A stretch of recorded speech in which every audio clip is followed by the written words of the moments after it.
Hello friends, welcome to easy notes for your online study channel. आप सबके अपने YouTube channel पे आप सभी का बहुत बहुत स्वागत है। फ्रेंड्स, यूजीसी नेट का एग्जाम जो है बहुत जल्दी कंडक्ट होने वाला है और ऐसे में बहुत ज़रूरी होती है कि जो लेटेस्ट आपका क्वेश्चन पेपर है उसके बारे में जानना, क्योंकि जो लेटेस्ट क्वेश्चन पेपर है यानी जून 2023 का जो पेपर आया था उसमें से बहुत सारे क्वेश्चन आपको दिसंबर वाले एग्जाम में भी देखने को मिलेंगे। तो यहाँ पर जल्दी से स्टार्ट कर लेते हैं आज की इस क्लास को। सब लोग जल्दी से लाइव आ जाओ, क्योंकि ये क्वेश्चन पेपर स्पेशली मैंने इसीलिए इस समय स्पेशल क्लास रखी आप सभी के लिए, जिससे कि कोई भी क्वेश्चन पेपर आप लोगों से मिस ना होने पाए। ठीक है, अदरवाइज कोई जरूरी नहीं है मैं रात को भी क्लास ले लेती, कोई इशू नहीं था। बट वो यूनिट वाइज एमसीक्यू की क्लास अलग होगी। ये पीवाईक्यू की क्लास है जिसमें आप देखेंगे कि किस तरीके के क्वेश्चन एग्जाम में आए हैं। तो चलिए जल्दी से स्टार्ट कर लेते हैं। यहाँ पर 15 जून 2023 का क्वेश्चन पेपर सॉल्व करते चलेंगे साथ साथ। और अगर अब अभी तक आपने चैनल सब्सक्राइब नहीं किया है या वीडियो को लाइक नहीं किया है तो जल्दी से कर लीजिए। पहला क्वेश्चन यहाँ पर डीआई से है, तो डीआई को स्किप करके सबसे पहले मैं थ्योरी से स्टार्ट करती हूँ। ऐसे ही जब आपको टाइम सेविंग करनी हो तो सबसे पहले थ्योरी के क्वेश्चंस उठाइएगा। क्वेश्चन नंबर 6 आपका थ्योरी का आपके सामने। निम्नलिखित में से संप्रेषण की बौद्ध अवधारणा की जो विशेषता है वो इनमें से कौन सी है।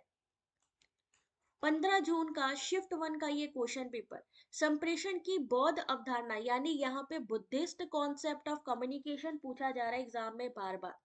शुभ संध्या शीला सदफ, आंसर करते चलो सभी लोग, दीपिका योगेश निशा। क्वेश्चन नंबर 6 आपके सामने, और क्या होगा इस क्वेश्चन का सही आंसर। हम बौद्ध धर्म की बात करते हैं बट यहाँ बुद्धिस्ट कॉन्सेप्ट की ही बात करी गई है कम्युनिकेशन में। तो question number 6 option number D यानी बी डी और ई यानी process oriented, option number D creation of meaning और बिहेवियर सेंटर। निम्नलिखित विशेषताएं संप्रेषण की बौद्ध अवधारणा से संबंधित है, वो कौन सी है, वो ये तीनों है। क्वेश्चन को जल्दी जल्दी करवाएंगे क्योंकि टाइम कम रह गया है, इसलिए सबका फोकस होना चाहिए क्वेश्चन पे। क्वेश्चन नंबर 7 एनवीओडी का फुल फॉर्म जो है वो क्या है। क्वेश्चन नंबर 7 आप सभी के सामने। आपको इस क्वेश्चन को सॉल्व करने के लिए मैं दूंगी 30 सेकेंड।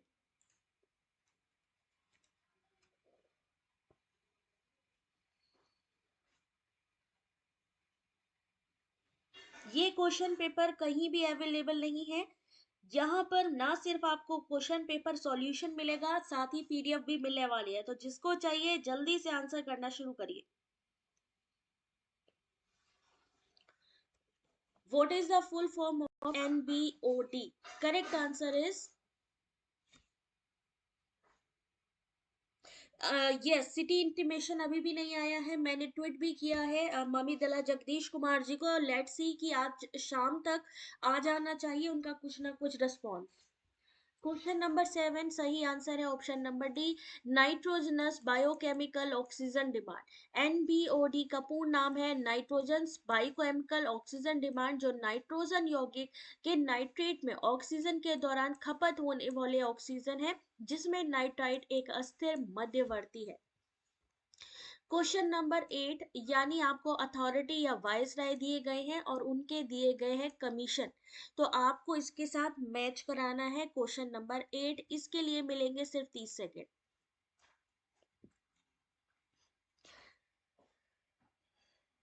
जिसको भी नेट जेआरएफ चाहिए बस क्वेश्चन को पढ़िए और ये सोच के रखिए कि मेरे को सिर्फ किस पे तीर चलाना है, मछली पे तीर चलाना है, यानी सिर्फ क्वेश्चन को देखना है और उसका आंसर करना है। हो सकता है यहाँ से क्वेश्चन आपके एग्जाम में रिपीट भी हो। कौन से वाइस राय या अथॉरिटी संबंधित है आयोग अध्यक्ष के साथ में। तो यहाँ पे क्वेश्चन नंबर 8 आपके सामने। रूमा आई एम गुड बेटा, आप कैसे हो। नीलम आंसर करते चलो बेटा। क्वेश्चन नंबर 8 सही आंसर देखिए, लॉर्ड रिपन किससे संबंधित है। लॉर्ड रिपन हंटर से संबंधित है। लॉर्ड कर्जन किससे संबंधित है, रेले से संबंधित है। विलियम बेंटिंग मैकाले से संबंधित है। वही भारत सरकार किससे संबंधित है, सर्वपल्ली राधाकृष्णन, यानी correct answer option number C. Question number 9 आपके सामने। मिलेंगे सिर्फ 30 सेकेंड, जल्दी और फास्ट आंसर करिए। यहाँ पर ये जो क्वेश्चन आप देख रहे हैं, सेम यही पैटर्न, सेम यही आपको क्वेश्चन का पूरा फॉर्मेट दिखने वाला है, तो इसकी प्रैक्टिस हो जाएगी तो एग्जाम में बिल्कुल डर नहीं लगेगा। सर्वेक्षण शोध में अमुक्त प्रश्नों की कमियों की पहचान कीजिए। अमुक्त यानी क्लोज एंडेड क्वेश्चन जो हैं उसके डिसएडवांटेज बताने हैं क्वेश्चन नंबर 9 में।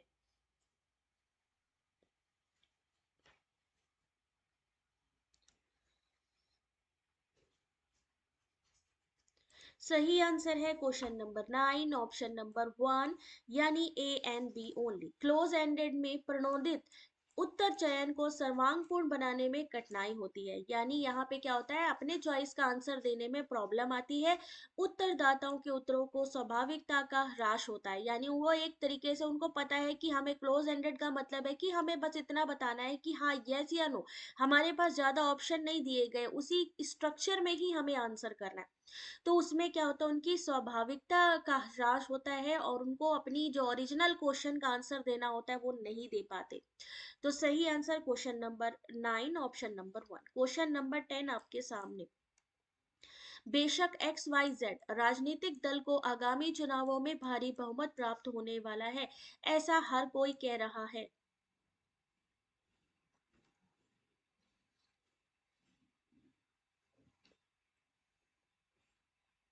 क्वेश्चन नंबर 10 आपके सामने। Appeal to emotion, begging the question, slippery slope, appeal to majority.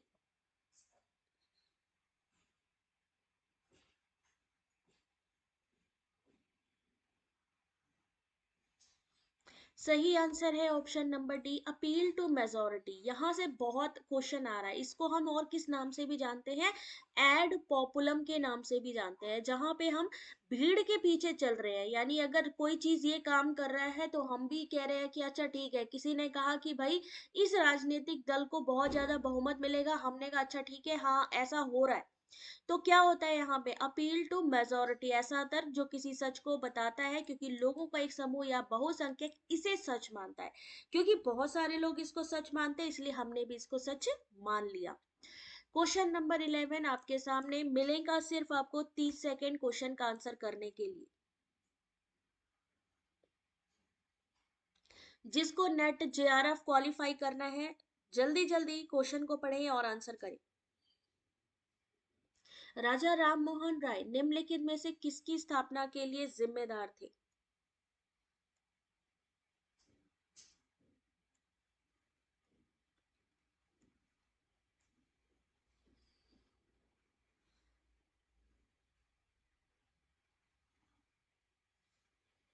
Question number 11 correct answer है आपका option number B, Hindu College. Hindu College Kolkata, Presidency विश्वविद्यालय कोलकाता, जिसे हिंदू कॉलेज के नाम से भी जाना जाता है। किसे? प्रेसिडेंसी कॉलेज को हिंदू कॉलेज के नाम से भी जाना जाता है। महान समाज सुधारक राजा राम मोहन राय ने इसकी स्थापना की थी। और ये कॉलेज औपचारिक रूप से कब खोला गया था? 20 जनवरी 1817 को। इस कॉलेज को वर्तमान में प्रेसिडेंसी विश्वविद्यालय के नाम से भी जाना जाता है। क्वेश्चन नंबर 12 आपके सामने। ऐसे क्वेश्चन का क्या बता सकते हैं कि किस यूनिट से किया गया क्वेश्चन है ये वाला?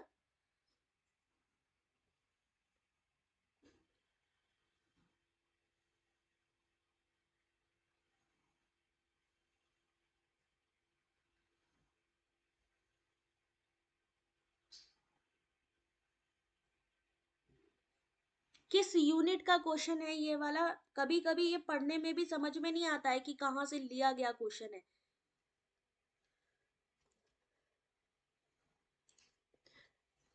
विषय वस्तु विश्लेषण प्रलेखों पाठों के विश्लेषण का एक उपागम है जो गुणात्मक पदों में विश्लेषित विश्लेषित करने का प्रयत्न करता है।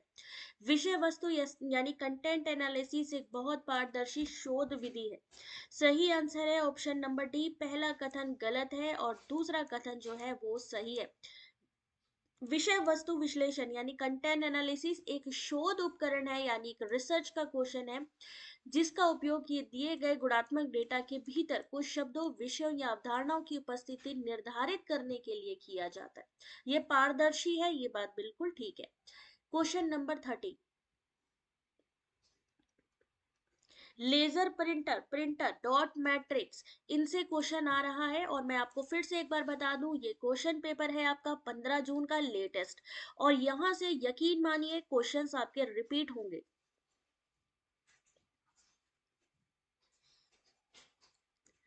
निम्नलिखित में से कथन लेजर प्रिंटर पर लागू होता है?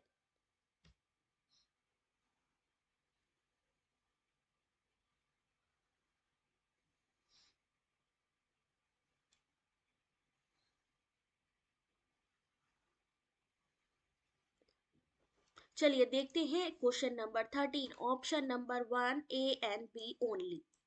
यह चित्र को कागज पर अंतरित करने के लिए घूर्णनकारी ड्रम का प्रयोग करता है। ऑप्शन नंबर बी, यह पाउडर युक्त टोनर का प्रयोग करता है।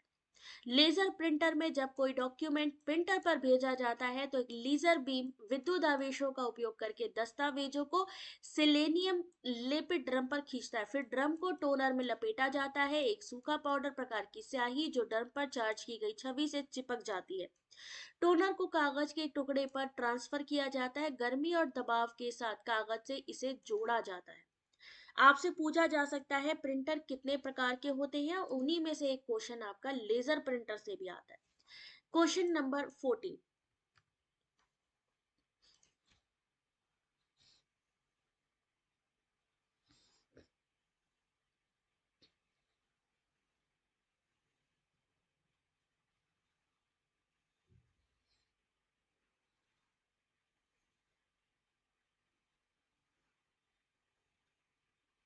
क्वेश्चन नंबर 14 और सही आंसर है इसका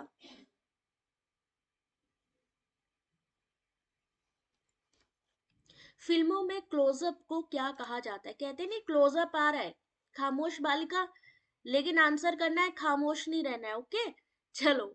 इन film closeups are term as, 14 का आंसर कुछ कह रहे हैं बी, कुछ कह रहे हैं सी, और सही आंसर है सी, विजुअल पैराडाइम्स यानी दृश्य प्रतिमान।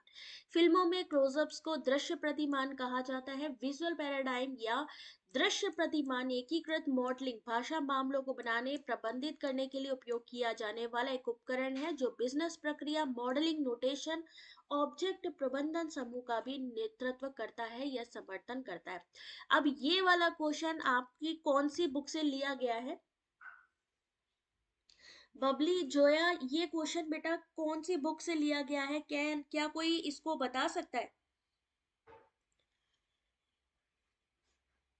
अब बिल्कुल खामोश रहने का टाइम नहीं है, अब कंटिन्यू बोलने का टाइम है, ठीक है?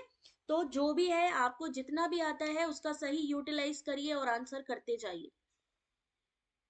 ये किसी बुक में नहीं है, ये किसी बुक में नहीं है, आपकी जनरल अवेयरनेस के क्वेश्चन है ये, जनरल अवेयरनेस के, किसी बुक में आपको ये नहीं मिलने वाले। और याद रखिए, अगर यहाँ पे इन्होंने इस बार proactive paradigm, static paradigm, visual के बारे में, ऑल्टर्ड पैराडाइम के बारे में पूछा है, यानी हो सकता है अभी विजुअल के बारे में पूछा है, अगली बार स्टैटिक या विजुअल का डिफरेंस पूछ ले, तो आप यहाँ पर पैराडाइम से रिलेटेड ये पूरी जानकारी गूगल बाबा से मांग लेंगे।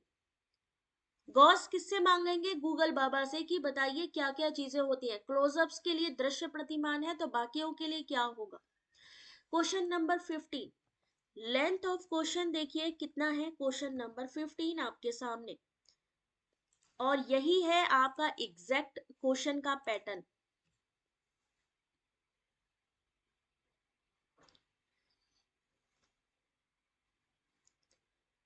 वो वाला जो क्वेश्चन था पैराडाइम वाला, कम्युनिकेशन से था।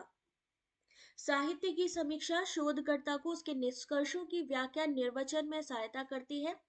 साहित्य की समीक्षा यानी हम जब लिटरेचर रिव्यू करते हैं तो आपके शोध क्षेत्र में विभिन्न सैद्धांतिक प्राविधिक उपागमों के अधिगम में कोई सहायता नहीं करती है। जो लोग पहली बार एग्जाम देंगे गाइस, प्लीज बहुत ध्यान से क्वेश्चन देखिए, ऐसे ही क्वेश्चन होंगे और आपको यहां से इस क्वेश्चन का आंसर करना है। सही आंसर है ऑप्शन नंबर सी, यानी पहला सही है और दूसरा क्या है वो गलत है। साहित्य की समीक्षा हमारे शोध क्षेत्र में सैद्धांतिक प्राविधिक उपागमों के अधिगम में सहायता करता है, और इन्होंने कहा सहायता नहीं करता है।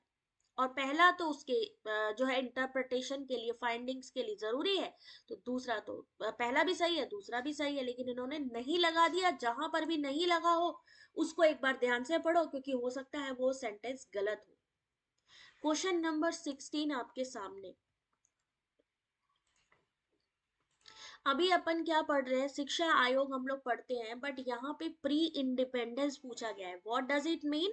कि हमसे जरूरी नहीं है कि एनईपी 2020 से संबंधित पूछा जाए, प्री इंडिपेंडेंस भी आपसे एजुकेशन कमीशन के बारे में पूछा जा सकता है।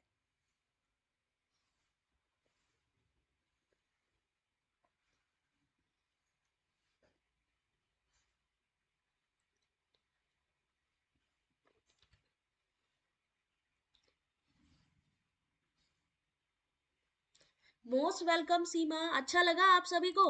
मैं कंटिन्यू पूरे जून के क्वेश्चन पेपर करवा रही हूँ बेटा आप सभी के लिए, इसलिए कोई भी क्लास इस समय आप लोग मिस ना करें। क्वेश्चन नंबर 16 ऑप्शन नंबर सी।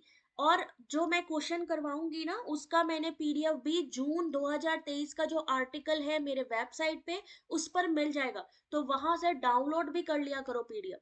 शिक्षा आयोग 1882-83 की प्रमुख टिप्पणियों में स्थानीय सरकारों को आम शिक्षा सुविधाओं का विस्तार, प्रत्येक कॉलेज को कर्मचारियों की संख्या, अनुरक्षण व्यय, स्थानीय आवश्यकताओं के आधार पर धनराशि मुहैया कराना, कॉलेजों की बुनियादी सुविधाओं में सुधार करने के लिए विशेष अनुदान उपलब्ध करवाया जाएगा।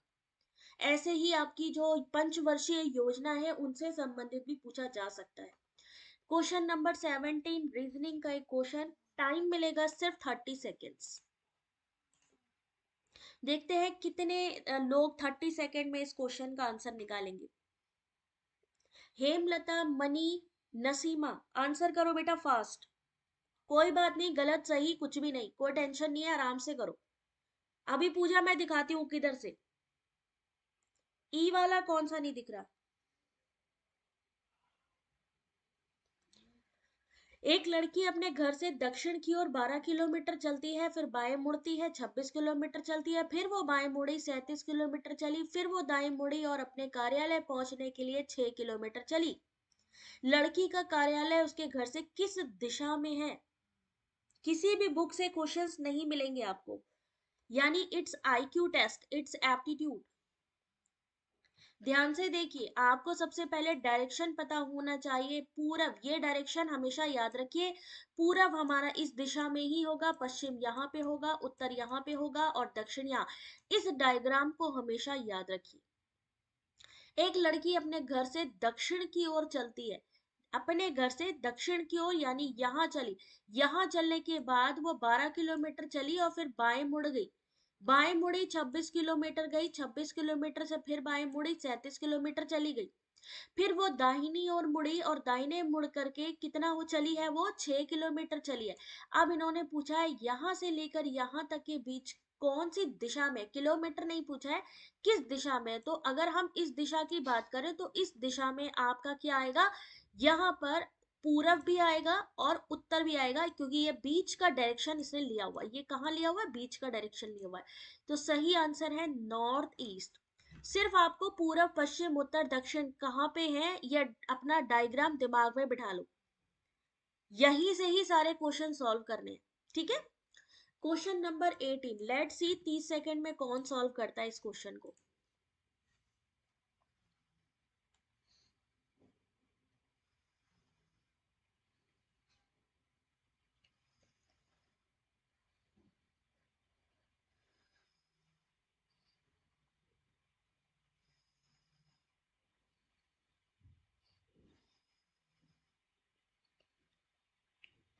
यहाँ पे 20, 62, 189, 571, 1718 के बाद क्या आएगा ये आपको बताना है।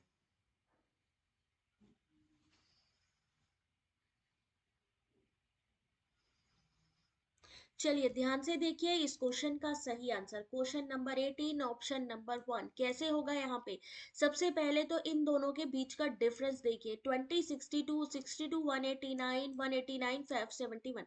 जब इनका डिफरेंस आप देखेंगे तो आप कहोगे कैसे सॉल्व हुआ। तो 20 इंटू टू प्लस टू यानी 42, 62 into two plus three 127, 189 into two +4 382, 571 into 2 +5 1147, same ऐसे ही आगे बढ़ जाएगा 1718 इंटू 2 +6 5160। डिफरेंस कैलकुलेट करना है। Question number 19 classical square for position का एक क्वेश्चन आपके सामने।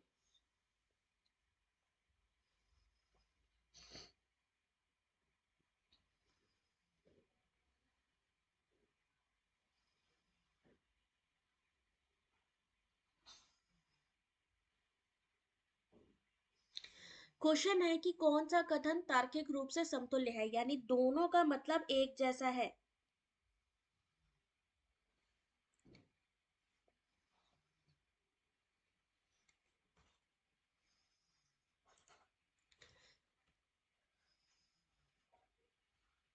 अगर मैं पूछूं यहां पर इन चारों का मूड क्या है तो कोई बता सकता है?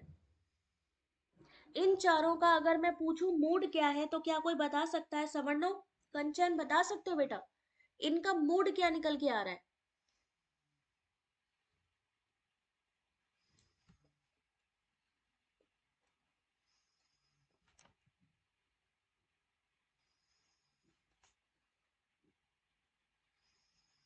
Thank you Seema.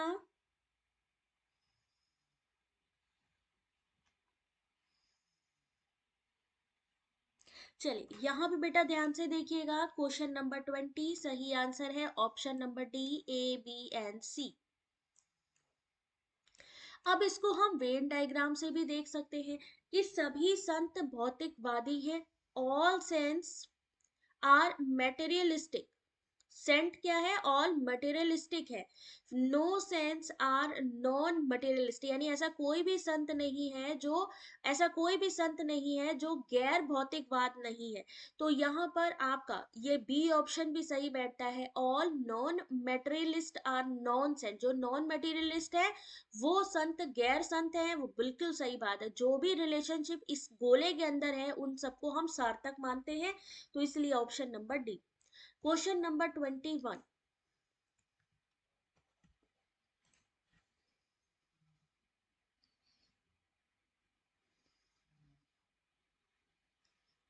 Suit particles are, कज्जल सूत के कण।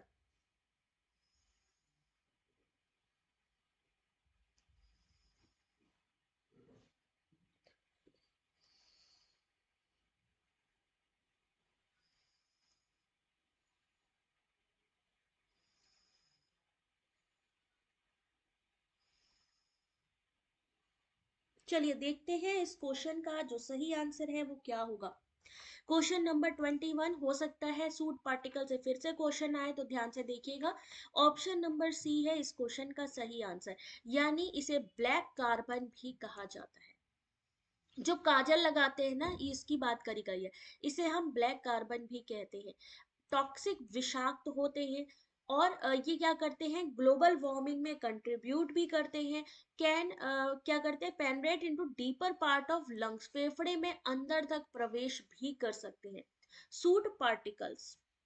क्वेश्चन नंबर 22, सिर्फ 30 सेकेंड का टाइम मिलने वाला है आपको, आंसर करिए। वंदे भारत क्वेश्चन नंबर 22 बेटा, डिजिटल मीडिया के श्रोतागण यानी ऑडियंस निम्नलिखित में से किससे प्रभावित होते हैं?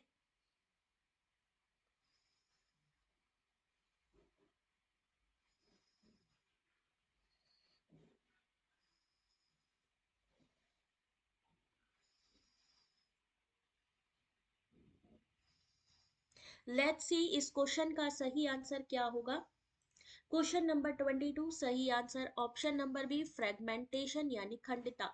डिजिटल मीडिया को श्रोतागण खंडिता से प्रभावित होते हैं। खंडिता या विखंडन या फ्रेगमेंटेशन एक व्यापक शब्द है जिसका उपयोग किसी एक मीडिया के लिए या मीडिया उत्पाद के लिए कुछ बड़े दर्शकों वाली आबादी से अधिक संख्या में छोटे दर्शकों वाली आबादी में संक्रमण का वर्णन करने के लिए किया जाता है। Question number 23, Montreal Kyoto protocol, Kigali जो आपका जो है वहां से किगली संशोधन, यहां से कंटिन्यू क्वेश्चन आ रहा है आपका।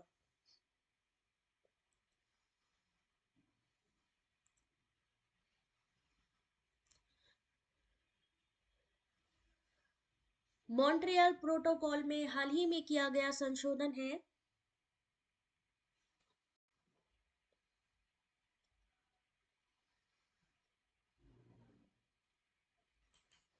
Question number 23 option number 1 Kigali amendment यानी किगली संशोधन मॉन्ट्रियल प्रोटोकॉल के सभी पक्षों का बाध्यकारी सार्वजनिक समझौता है। पूछा जा सकता है व्हाट इज किगली। किगली कब आया था? अक्टूबर 2016 से प्रभावी है। इसमें क्या होता है? एचएफसी के उत्पादन और वितरण में गिरावट का समय निर्धारित किया जाता है। यह बाध्यकारी है या नहीं? यह एक बाध्यकारी सार्वजनिक समझौता है। यानी ना सिर्फ आप क्वेश्चन का आंसर देखिए बट यस, हिंदी में बहुत ही अच्छा एक्सप्लेनेशन है, इसको पढ़ते जाइए। क्वेश्चन नंबर 24 कन्वर्जन है hexadecimal to decimal, decimal to hexadecimal. Question number 24 answer करिए इस क्वेश्चन का। मतलब कल आपने जो क्वेश्चन देखा था binary to decimal, decimal to binary था, बट नाउ ये क्वेश्चन है आपका डेसिमल यानी 10 टू 16 यानी हेक्साडेसिमल। ये मैथमेटिकल आईसीटी का क्वेश्चन है ये।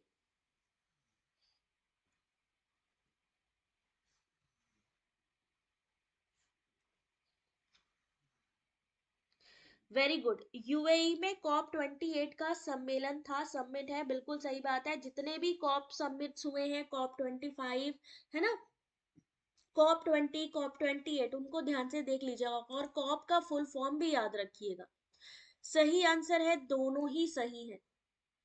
डेसिमल संख्या में बदलने पर, बाइनरी में बदलने पर क्या हो गया? यहाँ पे ये संख्या निकली, इसको डेसिमल हेक्साडेसिमल पे बदला। इसको डायरेक्टली मतलब इसको पढ़ लेना एक बारी, क्योंकि ज्यादा डिटेल आपको तभी समझ में आएगी जब आप इसको पढ़ोगे। ये समझ में नहीं आता, मैंने आपको क्लास एक लिया था बट आई थिंक आप लोगों ने थ्योरी क्लासेस नहीं ली है, जिसकी वजह से थोड़ा इशू है। मैं कोशिश करूंगी एक शॉर्ट वीडियो बनाने की जिसमें मैं आपको ये जो नंबर सिस्टम है समझा दूंगी कि किस तरीके डेसिमल बाइनरी निकालते हैं। हालांकि मैंने बताया है पहले, बट कोई बात नहीं, दोबारा फिर से मैं आपको एक बार एक्सप्लेन कर दूंगी। अभी आप लोग क्वेश्चन पेपर पे ध्यान दीजिए क्योंकि और क्वेश्चंस हैं जिन्हें सॉल्व करना जरूरी है। क्वेश्चन नंबर 25 कौन से कथन इस प्रकार संबंधित है कि वो दोनों गलत नहीं हो सकते, हालांकि वो दोनों सही हो सकते हैं। आपको क्लासिकल स्क्वायर प्रोपोजिशन की भी क्लास ली गई है और वहां पर भी आपको AEIO है ना, ये यूनिवर्सल पॉजिटिव, ये पर्टिकुलर पॉजिटिव, ये पर्टिकुलर निगेटिव, ये यूनिवर्सल निगेटिव। जो यूनिवर्सल निगेटिव और यूनिवर्सल पॉजिटिव निगेटिव का संबंध है, ये कैसा होता है? कॉन्ट्रेरी यानी कि विरोधी होता है। यानी इन दोनों में कोई एक ही सही होगा, या तो ये सही होगा या ये सही होगा, दोनों एक साथ सही नहीं हो सकते। बट इन्होंने क्या कहा कि वो दोनों एक साथ, हालांकि ये दोनों एक साथ गलत हो सकते हैं, लेकिन इन्होंने कहा वो कौन से हैं जो दोनों एक साथ गलत नहीं हो सकते। तो आपका ये और ये एक साथ गलत नहीं हो सकता, हालांकि दोनों एक टाइम पर सही हो सकते हैं। तो वो संबंध किसका है? पर्टिकुलर पॉजिटिव पर्टिकुलर नेगेटिव के बीच में। तो वो संबंध क्या कहलाता है? सब कॉन्ट्रेरी। अब आपको सिर्फ सब कॉन्ट्रेरी का जो क्वांटिफायर है उसको ढूंढना है। तो क्वेश्चन नंबर 25 पी पॉजिटिव की बात करें तो हमारा क्या होगा? कुछ लगेगा। सम सेंट आर मटेरियलिस्टिक, सम लगा है तो पर्टिकुलर पॉजिटिव, ओ है तो सम के साथ नॉट लग जाएगा। जस्ट लाइक डी, सम के साथ नॉट लगा है, फ्यू के साथ नॉट लगा है, तो वो क्या हो जाएगा? Particular negative. यानी सही आंसर यहाँ पे ऑप्शन नंबर बी होना चाहिए, जैसा कि आपके सामने है। और इनका संबंध सब कॉन्ट्रेरी मीन्स कि उप विपरीत है, जैसा कि मैंने आपको बताया। सार्वभौमिक संबंधों में यानी यूनिवर्सल संबंधों में ही आपका कॉन्ट्रेरी संबंध होता है, याद रखिए, universal positive universal negative. Question number 26 scaffolding से एक क्वेश्चन आपके सामने, व्हाट इज स्कैफ फोल्डिंग?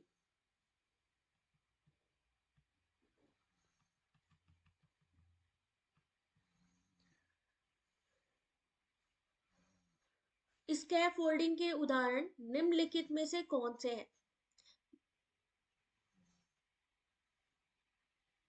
एडी होगा, ए ई लिखा है कहाँ पे बेटा?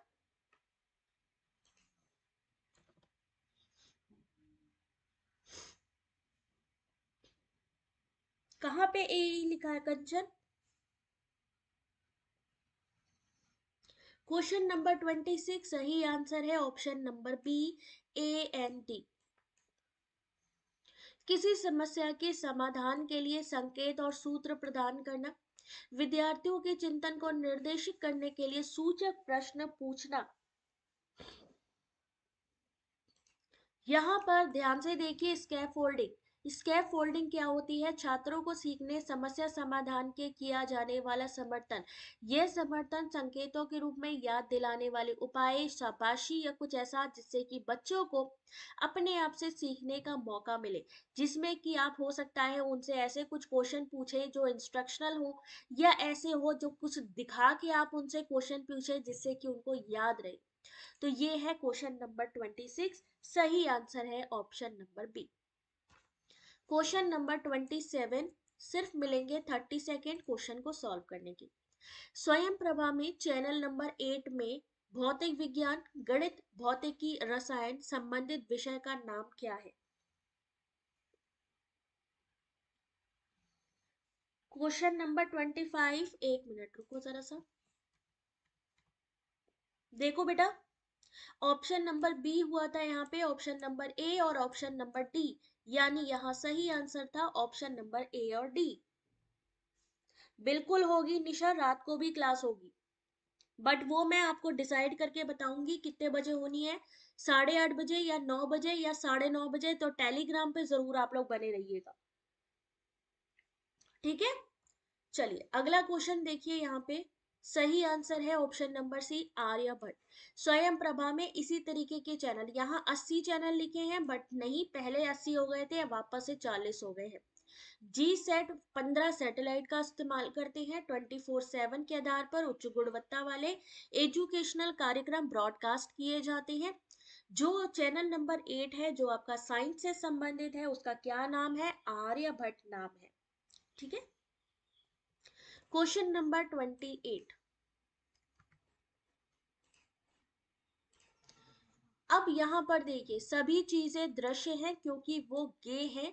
क्लासिकी भारतीय तर्क मत के अनुसार उक्त कथन में कौन सा तर्क दोष होगा?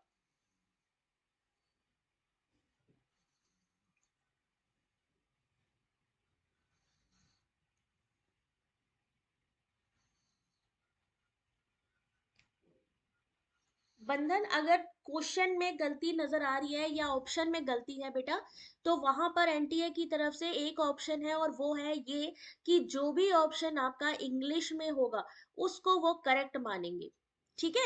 अगर आपका हिंदी और इंग्लिश ऑप्शन लिखा हुआ है और आप मान लीजिए हिंदी में आंसर करते हो उस ऑप्शन को, तो वो क्या करेंगे, किस में सही मानेंगे? इंग्लिश वाले ऑप्शन को सही मानेंगे। इसलिए इस चीज का ध्यान रखिए, ऑप्शन गलत हो भी सकते हैं, तो आप इंग्लिश हिंदी दोनों को रीड करके आंसर करिए। सही आंसर है ऑप्शन नंबर बी, अनुपसंहारी। सभी चीजें दृश्य हैं क्योंकि वो ये हैं। भारतीय तर्क मत के अनुसार उक्त कथन में अनुपसंहारी तर्क दोष है। जब कोई हेतु एक ऐसे पक्ष से संबंधित हो जो किसी निश्चित व्यक्ति या व्यक्तियों की श्रेणी का नहीं बल्कि अनिश्चित रूप से सभी वस्तुओं के लिए हो, तो अनुपसंहारी तर्क दोष होता है। किसके लिए होता है? वस्तुओं के लिए। क्वेश्चन नंबर 29, डेटा इंटरप्रिटेशन का एक क्वेश्चन। डीआई के क्वेश्चन जनरली हम टेबल में देखते हैं बट ऐसे भी आते हैं।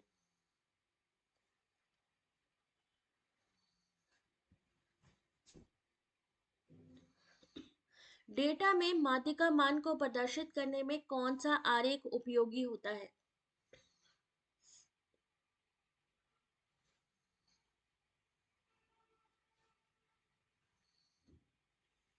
15 जून का लेटेस्ट क्वेश्चन पेपर आपके सामने, यूजीसी नेट पेपर 1। यहाँ पर अगर इन्होंने ये 4 ऑप्शन दिए हैं, इट मीन्स कि यहाँ से कोई और नेक्स्ट ऑप्शन आ सकता है कि बार चार्ट क्या है, बॉक्स प्लॉट क्या है, पाई चार्ट क्या है, स्कैटर प्लॉट क्या है। इन चारों के बारे में आपने अभी गूगल पे सर्च मारना है। सही आंसर है box plot. Box plot diagram का उपयोग डेटा में माध्यिका मान को प्रदर्शित करने में इस्तेमाल किया जाता है। क्वेश्चन नंबर 30, आईसीटी का एक क्वेश्चन आप सभी के सामने, देखते हैं 30 सेकंड में कर पाते हैं कि नहीं।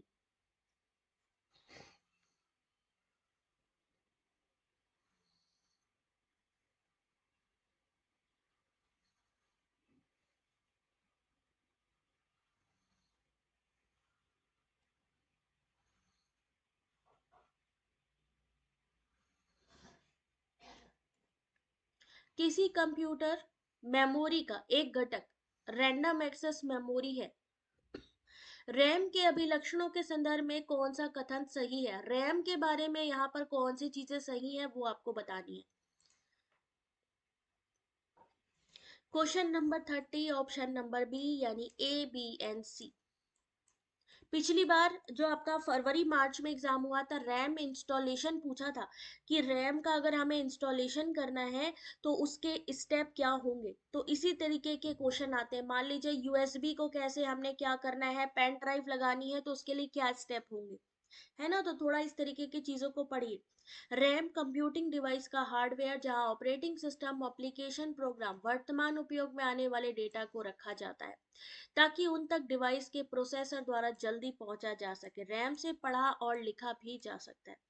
यह क्या है? अस्थाई मेमोरी है। रैम में भंडारण अस्थाई होता है।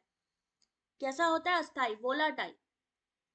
ये एक वोलाटाइल मेमोरी है। तो question number next, question number 31।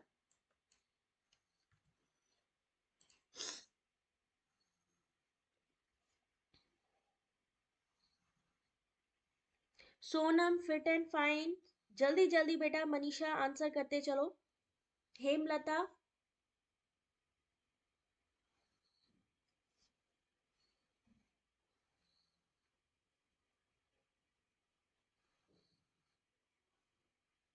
Question है कि मूल्यांकन प्रणाली के नवाचारी उपागम का उदाहरण निम्नलिखित में से कौन सा है? Which of the following is an example of innovative approach to evaluation system? सही आंसर है question number 31 option number B, peer evaluation यानी समकक्ष मूल्यांकन। पीयर एवेल्युएशन से कंटिन्यू पूछा जाता है और ये नया इनोवेटिव अप्रोच है इवैल्यूएशन सिस्टम का। इसमें क्या है? एक प्रभावी सहयोगात्मक शिक्षण रीति है, यानी कि यहाँ पे कोलैबोरेटिव काम होता है। छात्रों को समूह कार्य में सहकर्मियों द्वारा किए गए योगदान पर विचार करने के लिए इस पे कहा जाता है, और उसी पर ही जब आपस में छात्र एक दूसरे को समझ लेते हैं तो वहीं पर ही उनसे चीजें पता करी जाती हैं कि हाँ भाई किसमें क्या चीज हुई है और कैसे किसको हेल्प किया जा सके। क्वेश्चन नंबर 32, रीजनिंग का एक कोडिंग डिकोडिंग का क्वेश्चन, देखते हैं कितने लोग सही करते हैं। कानपुर को अगर लिखा है JZMOTQ, मुंबई को कैसे लिखा जाएगा?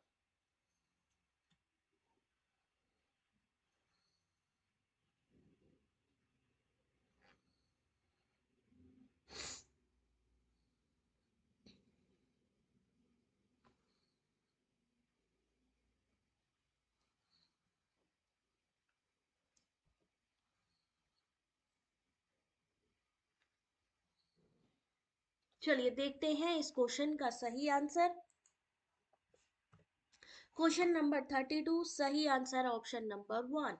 कानपुर को, यानी मन जो -1 है अल्फाबेटिकली -1 होता जा रहा है, यानी एक अल्फाबेट हम पीछे लेते जा रहे हैं, ठीक है ना। तो इसलिए यहाँ पर जो सही आंसर होगा ऑप्शन नंबर 1 होगा, LTLAZH।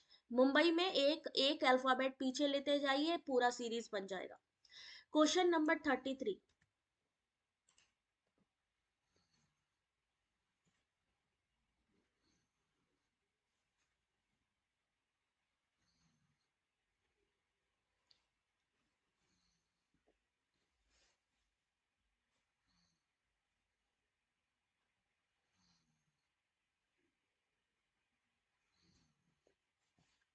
कम्युनिकेशन समुदाय और समन्वय शब्द व्युत्पत्ति के आधार पर एक दूसरे से जुड़े हैं। जैसे जैसे मानव समाज का विकास हुआ है, संप्रेषण की अधिकाधिक सरल प्रणालियां सामने आई हैं। सही आंसर है question number C. Question number कितना था भाई? 33 का ऑप्शन नंबर सी। पहला सही और दूसरा गलत। क्वेश्चन नंबर 33, पहला सही कि ये दोनों की व्युत्पत्ति एक दूसरे से जुड़ी है। कम्युनिकेशन, कम्युनिटी, कम्युनियन, ये तीनों चीजों की। जैसे जैसे मानव का विकास हुआ है, संप्रेषण की अधिकाधिक सरल प्रणालियां सामने आई हैं। ये कथन गलत है। क्वेश्चन नंबर 34, यहां पर आपको बताना है। मैं क्वेश्चन को नहीं पढ़ूंगी क्योंकि यही ट्रिकी क्वेश्चन है। देखते हैं कैसे सॉल्व करते हैं आप।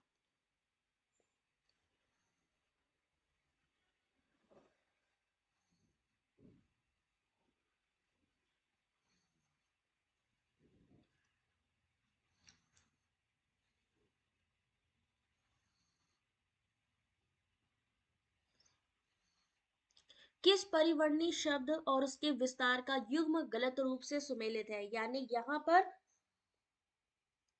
अभी डीआई नहीं हुई, अभी डीआई बाकी है। यहाँ पे कौन सा एब्रीवेशन गलत है? सही आंसर है option number B, GSM. GSM global system for management.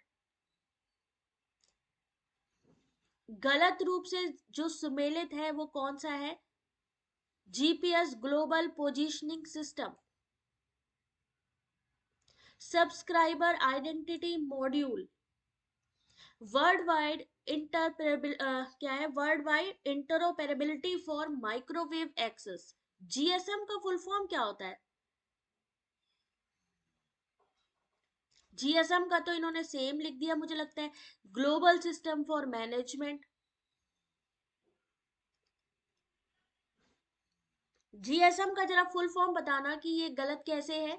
आप लोग एक बारी इसको जरा क्रॉस चेक कर लेना, और जितने भी इस तरीके की चीजें हैं, जीपीएस, जीएसएम सेम है ना, इन सब के बारे में इनके एब्रीविएशन जरूर पढ़ना शुरू करो।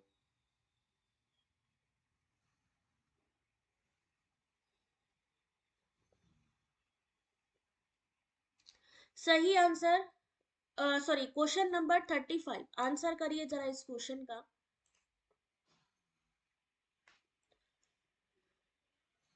यदि कथन दिया है सभी संत भौतिकतावादी हैं, सही है, तो कौन सा कथन सही माना जा सकता है?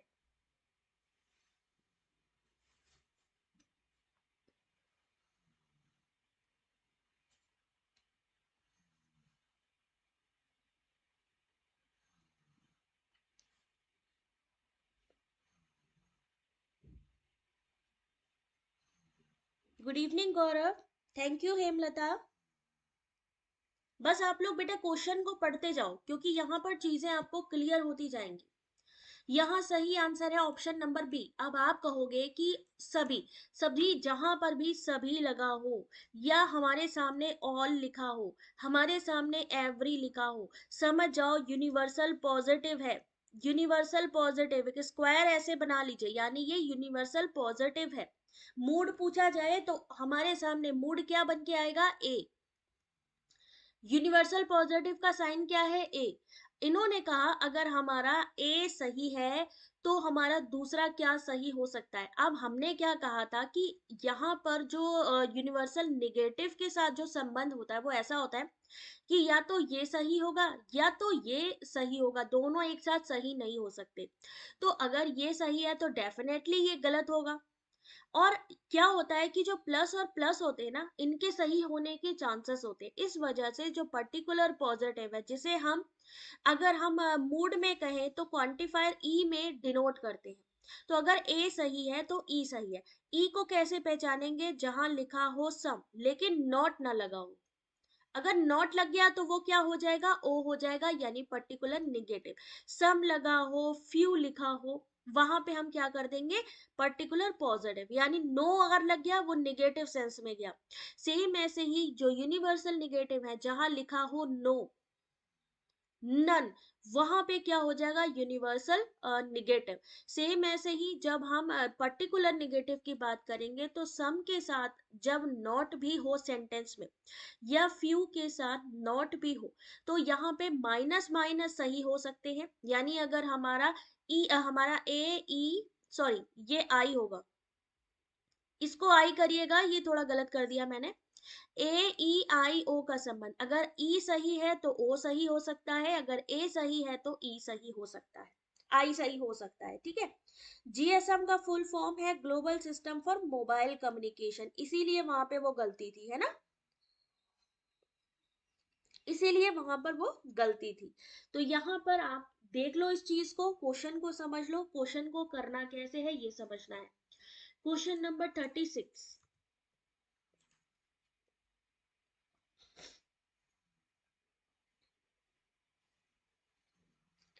ये पूरा पेपर मुझे करवाना है अभी, तो अभी इसी वजह से हम लोग क्वेश्चन ज्यादा से ज्यादा इस समय सॉल्व कर रहे हैं, क्योंकि एग्जाम आने वाले हैं, और अगर इससे रिलेटेड क्वेश्चन आ जाए तो एटलीस्ट हम अटेम्प्ट कर पाए। ह्यूमनिस्टिक अप्रोच टू लर्निंग,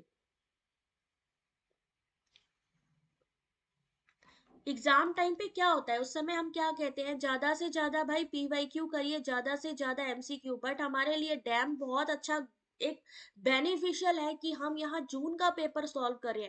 मैंने आपको फरवरी मार्च का पेपर भी सॉल्व करवाया है, जून का पेपर भी करवाया है। तो इस वजह से ये लेटेस्ट जो है ना आपके सामने बहुत ही इंपॉर्टेंट है। सही आंसर है ऑप्शन नंबर सी, यानी कि ये सभी। यह बेहतर अधिगम के लिए आत्म प्रेरण पर बल देता है, उच्चतर शिक्षा के अधिगम पर आधारित है, जिज्ञासा को प्रोत्साहित करता है, अभिक्रियाशीलता को बढ़ाता है, और इसका मानना है कि अधिगम तब प्रभावी होता है जब आवश्यकता आधारित होती है। मानवतावादी लर्निंग। Question number 37। इतने सारे क्वेश्चन, आई थिंक आप लोग जरा मुझे ध्यान से बताना, आप लोग यूट्यूब पे बहुत सारी क्लासेस देखते होंगे। अभी 47 मिनट्स हो रहे हैं। 47 मिनट्स में मैंने without any chatting, without any gossiping, 37 question पे हूं मैं। स्टार्टिंग के 5 क्वेश्चन छोड़ दीजिए क्योंकि वो डीआई के हैं। तो अगर इतना पॉजिटिवली और इतना कह सकते हैं कि फोकस्ड आपको क्वेश्चन पेपर दिया जा रहा है, तो बहुत ध्यान से सॉल्व करिए। कौन सा ऑप्शन नहीं दिख रहा? कोई बात नहीं, उसको पीडीएफ में देख लेना बेटा। ओजोन परत जो हमें नुकसानदेह पराबैंगनी किरणों से बचाती है, वो कहाँ पे स्थित होती है? यानी आपको बताना है ओजोन परत कहाँ पे होती है। सही आंसर ऑप्शन नंबर बी। अब आपको ट्रोपोस्फेयर, स्ट्रेटोस्फेयर, मेसोस्फेयर, आइनोस्फेयर, इन सब के बारे में भी पता होना चाहिए। मान लीजिए पूछ लीजिए, आप पूछ लिया कि हेलीकॉप्टर कहाँ पे चलता है, ठीक है, या पक्षी कहाँ पे उड़ते हैं, या फिर जमीन पे जो जीव रहते हैं उस मंडल को क्या कहते हैं। ओजोन को जो हम मेजर करते हैं, उसकी कौन सी इकाई से मेजर करते हैं, कौन सी इकाई से हम ओजोन लेयर को मापते हैं? अभी वो लोग यहीं से कर देंगे क्वेश्चन। समताप मंडल है यहाँ पे। ओजोन लेयर को किससे मापा जाता है भाई? दिखाई नहीं दे रहा क्लियर ललिता? सबको क्लियर नहीं दिखाई दे रहा है कि बच्चे सिर्फ ललिता को क्लियर नहीं दिखाई दे रहा है? एक बारी जरा एक बारी हैंड्स अप कर दो जिससे कि मुझे पता चल जाए।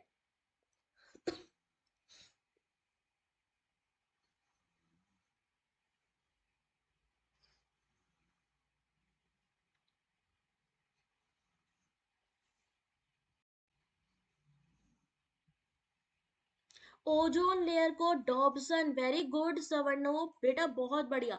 किससे मापा जाता है? डॉबसन इकाई से मापा जाता है ओजोन का, ओजोन परत को। 38 क्वेश्चन नंबर, तो ये वाला अगर क्वेश्चन आ जाए तब हम क्या करेंगे? चलिए बाकी चीजें हमने कर ली, अब ये एक्सेल का फॉर्मूला आ गया, अब क्या करेंगे?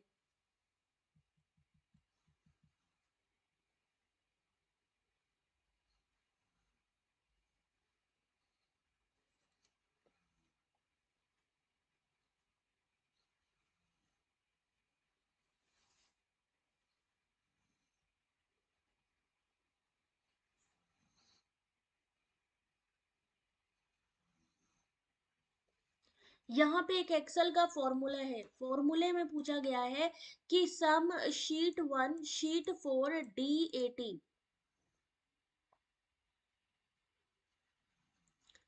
क्या करता है? ये शीट 1, शीट 2, शीट 3, शीट 4, यानी 4 शीट तक, शीट 1 से शीट 4 तक सभी D18 सेल्स को जोड़ता है। क्वेश्चन नंबर 38, सही आंसर हम क्या करेंगे? ऑप्शन नंबर 1 को करेंगे। ऑप्शन नंबर 1 इस क्वेश्चन का सही आंसर। एक्सेल का फॉर्मूला दिख नहीं रहा है? अभी भी नहीं दिख रहा है? ऐसे कैसे? एक बारी वीडियो की क्वालिटी बेटा एनहेंस कर लो, देखो जरा किस पे प्रॉपर आ रहा है। वीडियो की क्वालिटी चेक करो।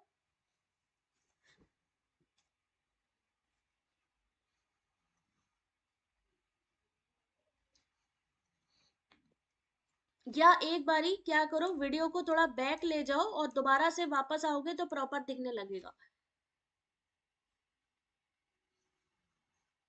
ये नहीं आता बेटा अभी?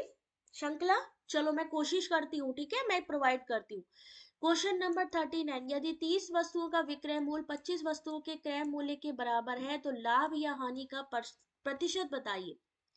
जल्दी से, बस थोड़े से क्वेश्चन रह गए। मनीषा कह रही है 480 पे प्रॉपर दिख रहा है। ये एक्चुअली ओरिजिनल क्वेश्चंस है जो एग्जाम में एग्जैक्ट आए हैं, कुछ भी हेर फेर नहीं है। डेट इज वाई थोड़ा सा विजिबिलिटी इशू हो सकता है। दिख रहा है अरुण?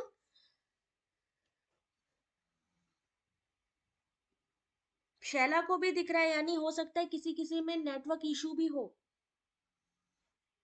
कोई बात नहीं, अभी पीडीएफ होगा, अब मैं आपको अभी लिंक शेयर करती हूँ, वहां से कलेक्ट कर लेना। सही आंसर है ऑप्शन नंबर बी।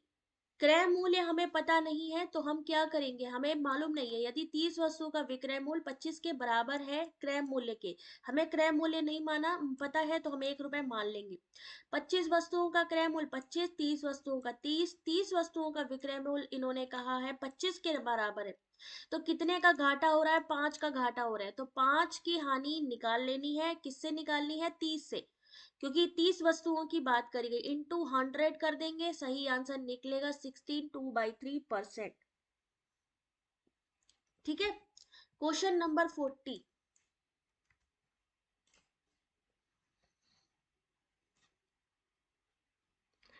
वो हमें लग रहा है कि तुम लोग लाइक नहीं करते हो ना, तो सिस्टम कभी कभी नाराज हो जाता है। तो भाई जल्दी से लाइक और शेयर कर दिया करो, क्योंकि ये चीजें आप सभी के लिए ही इंपॉर्टेंट है। चल ही नहीं रहा है क्लास? ऐसे कैसे भाई? बाकी सबको चल रहा है क्लास। एक बार ही बंद करके दोबारा फिर से स्टार्ट करो बेटा। लिखा है तक्षशिला में पाठ्यक्रम विविध व्यापक था, उसमें तकनीकी विज्ञान शामिल था। नालंदा के पाठ्यक्रम में तकनीकी विज्ञान शामिल नहीं था। नालंदा और तक्षशिला की बात करी गई है। सही आंसर है इस क्वेश्चन का ऑप्शन नंबर 1, दोनों ही सही है। तक्षशिला में विविध व्यापक पाठ्यक्रम था, उसमें टेक्निकल जो विज्ञान था वो शामिल था। नालंदा के पाठ्यक्रम में तकनीकी विज्ञान शामिल नहीं था, तक्षशिला में था। नेक्स्ट क्वेश्चन, क्वेश्चन नंबर कितना है भाई? 40 था ये, 41। बस अब तो 3-4 क्वेश्चन रह गए। क्लोरीन जल को शुद्ध करने के लिए सर्वाधिक प्रयोग में आने वाला किफायती रासायनिक रोगाणुनाशी है। पेयजल में फ्लोराइड की इष्टतम मात्रा में बच्चों के दांतों में कैविटी रोकने में मदद करती है। 41 का मैं डायरेक्टली आंसर दिखाती हूँ, दोनों सही है। क्लोरीन जल को शुद्ध करने के लिए सर्वाधिक, सबसे ज्यादा क्या करते हैं? क्लोरीन का इस्तेमाल करते हैं ना पानी को साफ करने के लिए, टंकी वगैरह में डाल दिया जाता है, सरकारी जितने भी आते हैं पानी। पेयजल में फ्लोराइड की इष्टतम मात्रा में बच्चों के दांतों में कैविटी रोकने में मदद मिलती है। सही है। क्वेश्चन नंबर 42, यदि आप यह निष्कर्ष निकालना चाहते हैं कि दिए गए चर का दूसरे चर के साथ कारणात्मक संबंध है, तो आपको दूसरे संभव कारणात्मक चरों को खारिज करने में समर्थ होना होगा। इसमें समाविष्ट कार्य कारण संबंध कौन सा होगा? Good evening Jyotsna. आज रात को भी क्लास होगी, तो I request to all of you, Telegram सब लोग जरूर ज्वाइन कर लीजिएगा, लिंक आपको इसी वीडियो के डिस्क्रिप्शन पे मिलने वाली है। फिर भी ना मिल पाए तो आप मुझे कमेंट कर सकते हो।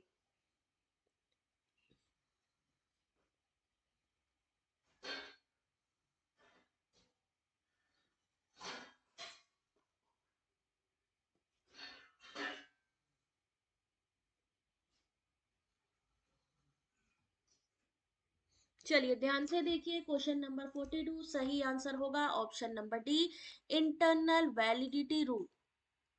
क्वेश्चन नंबर 42 एक्सप्लेनेशन पढ़ लीजिएगा, option number D. 43 question number,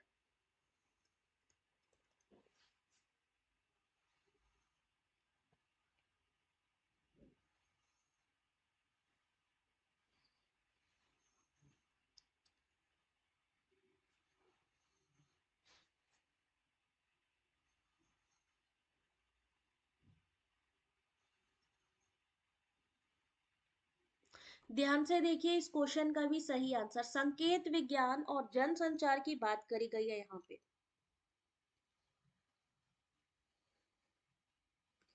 ये पीडीएफ आपको कहाँ मिलने वाला है, ये लिंक मैं आप लोगों के साथ शेयर कर रही हूँ। यहाँ पे जाएंगे, बाकी की भी जो पीडीएफ है वो भी आपको मिल जाएगी। उसके अलावा यहाँ पे एमसीक्यूज और मॉक टेस्ट भी है, उसको भी आप लोग देख सकते हो। हमारी वेबसाइट पे है, आप जाओ विजिट करो। सही आंसर ऑप्शन नंबर 1, दोनों ही सही है। जन संचार प्रक्रिया का अध्ययन संदेशों के वृहद दृष्टिकोण द्वारा अभिलक्षित होता है और संकेत विज्ञान संदेशों के विसंरचन का सूक्ष्म दृष्टिकोण इसमें तलाशती है। तो सही आंसर आपका यहाँ पे हो गया ऑप्शन नंबर 1। Question number 44। इस समय बेटा कंचन क्या है, एग्जाम आ रहा है और जैसे ही मुझे टाइम मिल रहा है मैं क्वेश्चंस करवा रही हूँ। So I request to all of you, please Telegram सब लोग ज्वाइन कर लीजिए, क्योंकि जैसे ही मेरी क्लास होती है उस समय आपको वहाँ पे इंफॉर्मेशन दी जाती है। साथ ही हमारा व्हाट्सअप चैनल है, उसको भी आप लोग ज्वाइन कर लो, जिससे कि अपडेट्स आपको मिलती रहे कि अच्छा क्लास स्टार्ट हो गई, ज्वाइन कर सकते हो। उसके साथ ही क्विज चल रहे हैं पेपर 1 पेपर 2 टेलीग्राम पे, तो इसलिए टेलीग्राम ज्वाइन करना बिल्कुल मत भूलना। अभी मैं दिखाती हूँ किधर से डाउनलोड करना है। 44 का सही आंसर क्या होगा भाई, ऑप्शन नंबर 1, यानी सही व्याख्या और सही एक्सप्लेनेशन है। 42वें संविधान संशोधन 76 में शिक्षा को संघ सूची से निकालकर समवर्ती सूची का विषय बनाया। लास्ट क्वेश्चन है 45। कौन सा आईसीटी साधन मनचित्रण से संबंध है? अरे यार डीआई भी तो बाकी है अभी। Question number 45।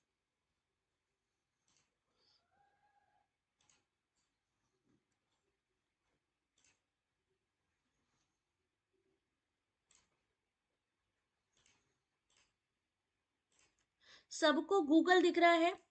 सबको गूगल आई होप दिख रहा होगा। यहाँ पे हमारे चैनल का नाम डाल दीजिए, easy notes for you online study dot in. Dot in, dot India जिसको हम बोल सकते हैं। एंटर करिए, ब्लू रंग का लोगो बना है, सबसे पहले आपको दिख जाएगा। यहाँ पे आप देख सकते हो स्क्रीन पे, मैं आप लोगों को दिखाने की कोशिश कर रही हूँ कहाँ से आपको पीडीएफ डाउनलोड करनी है। Easy notes for you online study dot in, यानी इसी चैनल का नाम। यहाँ पे unit wise note, PYQ revision, दिसंबर का जो थ्योरी क्लासेस है 2023 में भी जो यूनिट वाइज मैंने एमसीक्यूज कराए हैं वो भी मिलेंगे। अब बात करते हैं, इसको ओपन कर लीजिए, इसको ओपन करिए। अभी मैं दिखा रही हूँ। जैसे ही आप ओपन करेंगे बेटा, यहाँ पे आप मेनू देखिए बना हुआ है। यहाँ पे देखिए लिंक भी है, यूट्यूब से लेके टेलीग्राम तक की हर एक लिंक यहाँ पर प्रोवाइड की गई है। आप लोग इस लिंक पर भी क्लिक कर सकते हो। आई होप आप लोगों को दिख रही होगी, पूरा कंटेंट अवेलेबल है। टेलीग्राम का भी ऑप्शन यहाँ पे दिख रहा होगा। ये साइट पे आपको मिल जाएगी पूरी जानकारी।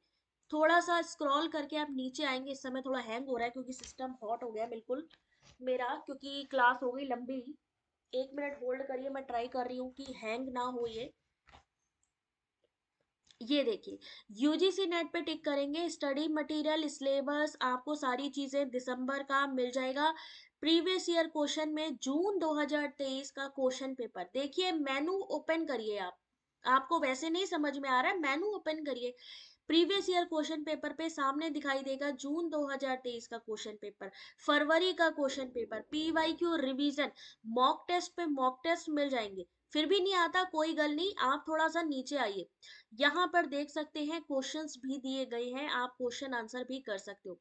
थोड़ा सा यहाँ आइए तो देखिए यूजीसी नेट जून 2023 क्वेश्चन पेपर आपको दिखा कि नहीं दिखा? दिखा, वेरी गुड। थोड़ा सा नीचे आइए, अब आपको थ्योरी क्लासेस हमने कुछ नहीं पढ़ा मैडम, अब किधर से हम नोट्स ले, यहाँ से लीजिए। यूजीसी नेट दिसंबर 2023 पेपर 1 प्रिपरेशन, फरवरी मार्च का क्वेश्चन पेपर। अब जून का मैडम क्वेश्चन पेपर नहीं मिल रहा है, हमने इसको ओपन किया, हमने यूजीसी नेट जून 2023 क्वेश्चन पेपर को ओपन किया। हम स्क्रॉल करके नीचे आए, नीचे आए तो हमारे सामने 2023 का जून के जितने भी क्वेश्चन पेपर हैं सब दिखने लगे। कहाँ पे दिखने लगे ये देखिए, स्क्रीन पे डाउनलोड का ऑप्शन है, डाउनलोड करिए। यहाँ पे किनारे क्वेश्चंस भी चल रहे हैं, क्वेश्चन को करना चाहो वो भी, कितने क्वेश्चंस हैं यहाँ पे, ये क्वेश्चन पेपर है। आंसर मैं आपको दिखा रही हूँ, मैं कहाँ पे लगा रही हूँ आंसर। ये देखिए, मैंने अभी तक 13 जून का क्वेश्चन पेपर, 22 जून का पेपर, 17 जून का पेपर, 17 जून शिफ्ट 1 शिफ्ट 2, 23 फरवरी क्वेश्चन पेपर, 19 जून का पेपर, 13 और 14 जून का पेपर। और यहीं पर अब एक नेक्स्ट यहाँ पर आपको एक और दिखाई देगी लाइन टेबल की, वहां पे आपको ये 15 जून का क्वेश्चन पेपर दिखाई देगा। अब इसको डाउनलोड करने के लिए आपको सिर्फ इस पे एक बार क्लिक करना है। अभी मैं कहीं और तो गई नहीं हूँ, ऐसा तो नहीं है नहीं कि मैं अलग साइट पे जा करके मैंने लगा दिया होगा क्वेश्चन पेपर, नहीं ना। तो ये रहा क्वेश्चन पेपर जो मैंने कल पढ़ाया था। ये क्वेश्चन पेपर को डाउनलोड का बटन होता है, डाउनलोड कर लीजिए, डाउनलोड कर लो बेटा। ये सारी चीजें आप लोगों के लिए है, कोई चार्जेस नहीं है, सिर्फ आपको एक बार विजिट करना है इस पे। नहीं समझ में आए कोई बात नहीं, मेनू सर्च कर लो आप। ठीक है, आई बात समझ में? और जल्दी से भाई वीडियो को लाइक भी कर दो। क्वेश्चन नंबर 45 सही answer option number B, A B C. ICT साधन मनचित्रण, ये क्वेश्चन कई बार आया है। Mind mapping ICT tools, MindMeister, XMind और सी मैप। यहाँ पे कंप्लीट कर सकते हैं ये देखिए, बट अभी क्या है कि डीआई के क्वेश्चन बाकी है। डीआई देख लो कैसी डीआई आई थी आपके सामने। थैंक यू कंचन। अभी देखो जरा ध्यान से, क्योंकि बार बार हो सकता है जैसे जैसे एग्जाम आएगा हम लोगों के पास टाइम नहीं होगा। तो यहाँ पे एक क्वेश्चन है, और क्वेश्चन में है कि टोटल नंबर ऑफ चिल्ड्रन, यानी एक गांव है, उस गांव में 5800 यानी 5800 चिल्ड्रंस है, जिसमें से 3600 यानी 5800 हमारे चिल्ड्रन है गांव में। मान लीजिए कोई गांव है, उसमें से 3600 आपके जो क्या है जो स्कूल जाते हैं। अगर हमें जानना हो कि कितने लोग स्कूल नहीं जाते हैं, तो इनको आपस में माइनस कर सकते हैं। ठीक है, परसेंटेज में दिया है कि मान लीजिए village V1 V2 V3 V4 V5। Question है कि V4 और V5, ठीक है, दोनों में बालकों की संख्या, इन्हीं दोनों गांवों में स्कूल नहीं जाने वाले बालकों की कुल संख्या से लगभग कितना प्रतिशत अधिक है। जल्दी से आंसर ही देख लो, ठीक है। यहाँ पे V4 और V5 की बात कर रहे हैं। बालकों की कुल संख्या है 5800। अब 5800 में हम V4 V5 को जोड़ लेंगे, यानी 18% और 31% निकालेंगे तो टोटल आएगा 2842। उसी में जो स्कूल जाने वाले बच्चों की संख्या है, तो 3600 का क्या निकालेंगे, या तो इन दोनों को एक साथ जोड़ दीजिए, और या फिर अलग अलग भी निकाल सकते हो। जोड़ेंगे तो आपको कितना होगा, 43% निकालना होगा। अलग अलग जोड़ोगे तो 21%, 22% या 31% एक साथ भी निकाल सकते हो। 1548, यानी टोटल उन V4 V5 में जो बच्चे हैं वो है 2842, स्कूल जाने वाले हैं 1548। जब आपस में माइनस करेंगे, आपस में क्या मिलेंगे, जो बच्चे स्कूल नहीं गए, डिफरेंस लिखेंगे इनटू 100 अपॉन क्या निकालेंगे, 1294। जो बच्चे स्कूल नहीं गए, जो बच्चे जो आपके यहाँ पे स्टेटमेंट में है स्कूल नहीं गए, नीचे लिखेंगे, आपस में डिवाइड करेंगे, सही आंसर आएगा 120। दिख ही नहीं रहा है?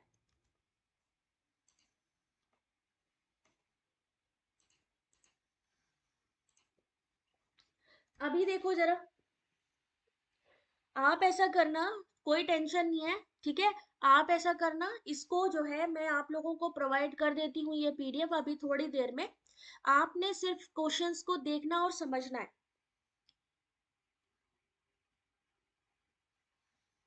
मैंने क्वेश्चन पे ही फोकस कर रखा है, सही बात है। अभी देखो दिख रहा है कि नहीं दिख रहा है?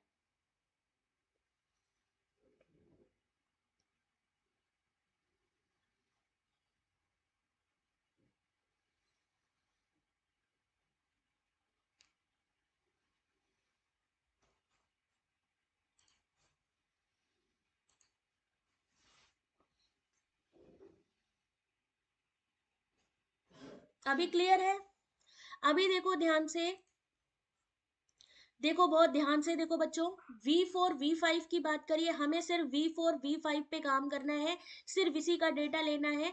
अब या तो हम अलग अलग, जैसे यहाँ पे 18 और 31 अलग अलग मल्टीप्लाई करें, या फिर हम इन दोनों को जोड़ दें, क्योंकि निकालना हमें 5800 है। 5800 का इनका परसेंटेज निकाल लीजिए, 3600 का इन दोनों का परसेंटेज निकाल लीजिए, इनको जोड़ दीजिए, इनको जोड़ दीजिए, आपस में माइनस करेंगे तो मिल जाएंगे वो बच्चे जो स्कूल नहीं जाते हैं, जो कि है 1294। आपस में जब आप माइनस करेंगे तो क्या होएगा, डिफरेंस मिल जाएगा, इनटू 100 किससे निकालेंगे, स्कूल ना जाने वाले बच्चों से, डिवाइड करेंगे 120। कोई गल नहीं है, आप लोग एक काम करो, ये क्वेश्चन को मैं आप लोगों को पीडीएफ दूंगी, पढ़ लेना। जो ना समझ में आए मैं आपको नेक्स्ट क्लास में क्लियर कर दूंगी, क्योंकि अभी क्या है कि बहुत सारी डीआई के क्वेश्चन ऐसे होते हैं जो फ्री माइंड में समझने जरूरी होते हैं। ठीक है, फ्री माइंड थोड़ा रखो, उसके बाद मैं आप लोगों को डीआई की एक अलग क्लास में ये चीजें समझा दूंगी। अभी ज्यादा स्ट्रेस मत लीजिए, 1 घंटा हो गया है, 1 घंटे में ऑल ओवर पूरा हमारा क्वेश्चन पेपर भी कंप्लीट हो गया है। ये डीआई के 5 क्वेश्चन स्पेशल डीआई की क्लास में मैं सॉल्व करवाऊंगी। तब तक के लिए अपना ध्यान रखिए, take care, God bless you. और कोई भी इशू हो टेलीग्राम पे या मुझे इसी वीडियो में कमेंट करके पूछ सकते हैं। अब रात की क्लास का टाइमिंग टेलीग्राम पे और व्हाट्सएप चैनल पर मिल जाएगा, वहां से आप हमें ज्वाइन कर लीजिए। Thank you very much, God bless you.